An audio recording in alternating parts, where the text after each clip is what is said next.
नमस्कार दोस्तों, मैं राहुल कुशवाहा एक बार फिर स्वागत करता हूं आपका अपने चैनल एग्रो फार्मिंग आइडियाज़ में।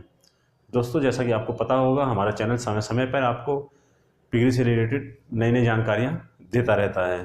तो दोस्तों, अभी तक अगर आपने मेरे चैनल को सब्सक्राइब नहीं किया है तो नीचे रेड कलर का बटन दिखाई दे रहा होगा आपको, उसको दबाकर मेरे चैनल को सब्सक्राइब करें और साथ में घंटी का बटन दबाएँ, जिससे दोस्तों आपको मेरी आने वाली वीडियो सबसे पहले आप तक पहुँच सके। तो दोस्तों, आज का हमारा विषय है कि जो पिग फार्मर भाई फार्म खोल के बैठे हुए हैं और उनको बड़ा नुकसान होने लगा है, उनका एनिमल जो होता है ना वो बढ़ता नहीं है, तो उनको बड़ी दिक्कतें होने लग गई हैं कि भाई मेरा एनिमल है, मैं खर्चा भी कर रहा हूँ, सब कुछ दे रहा हूँ, उसके बाद भी मेरा एनिमल नहीं बढ़ रहा है।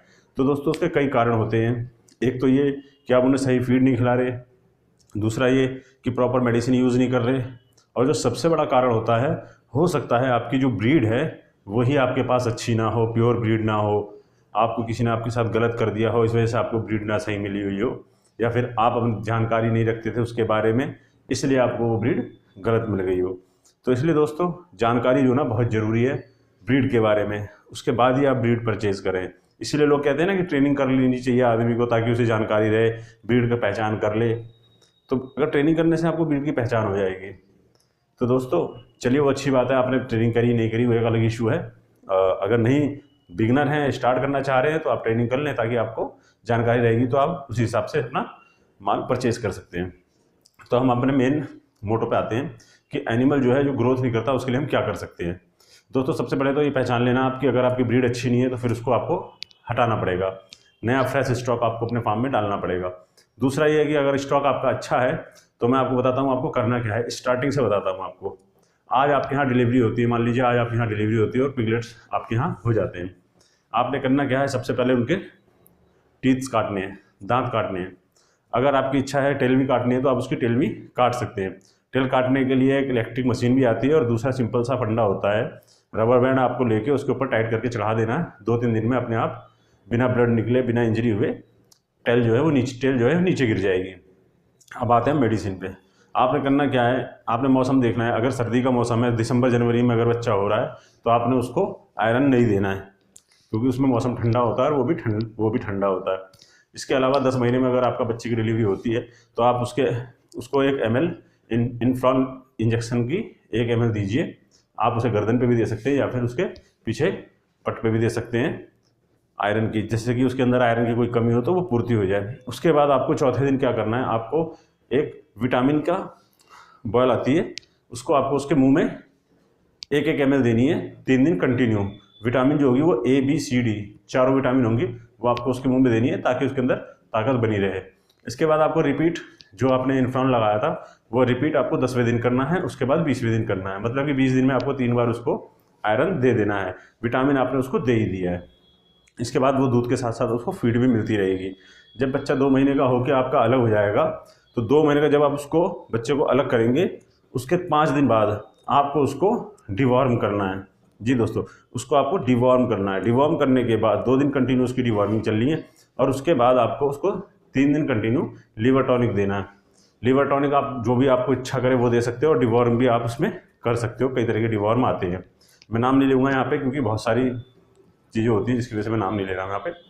तो डिवॉर्मर आपको मिल जाएगा। साल्ट जो है वो अर्बेंडाजोल होगा, और अगर आपको प्रेग्नेंट फीमेल की करवानी है तो फर्मेंडाजोल से आप करवा सकते हो।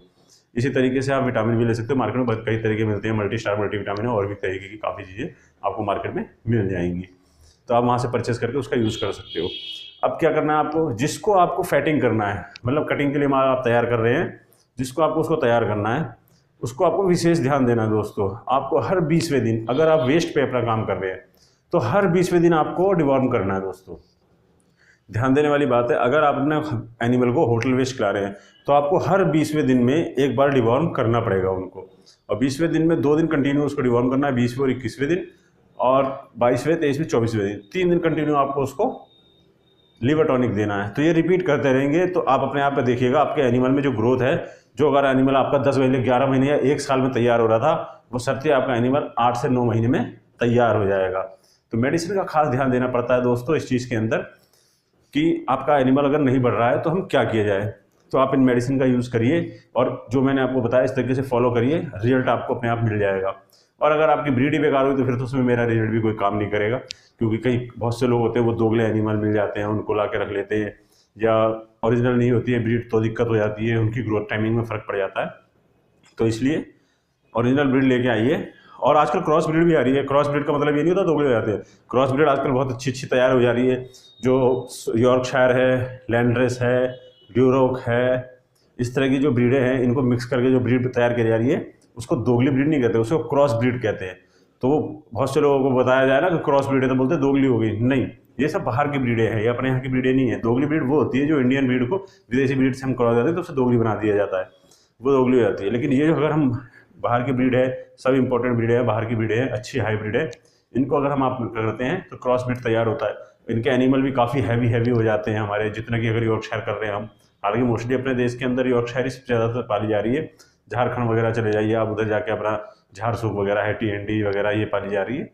लेकिन आप अगर क्रॉस ब्रीड भी पालते हैं वो भी बहुत अच्छा रिजल्ट देती है। मतलब मैं तो देखा है, जितना मैंने करा है इसके बारे में, तो मेरे को ये लगता है कि यॉर्कशायर से अच्छा तो क्रॉस ब्रीड है। आजकल क्रॉस ब्रीड चलो यूज़ करनी चालू कर दो आप लोग। क्रॉस ब्रीड भी काफ़ी अच्छा रिजल्ट दे रही है, क्योंकि वो रोग प्रतिरोधक क्षमताएं उनकी बढ़ जाती हैं ज़्यादा क्रॉस ब्रीड होने से, तो काफ़ी अच्छा रिजल्ट दे रही है दोस्तों। तो मैंने अभी आपको बताया कि किस किस तरीके से आपको इनका अपने फार्म को चलाना है, किस तरीके से रन करना है, और किस किस बातों का ध्यान देना है, कौन कौन सी दवाई यूज़ करनी है। तो दोस्तों आशा करता हूँ, उम्मीद करता हूँ कि आपका फार्म बहुत अच्छे से चल रहा होगा और चलता रहेगा। और जिनको दिक्कत थी तो आप इस वीडियो को देख के अपनी दिक्कत को सॉल्व कर सकते हो। तो फिर मिलते हैं किसी और वीडियो के साथ, तब तक के लिए नमस्कार दोस्तों।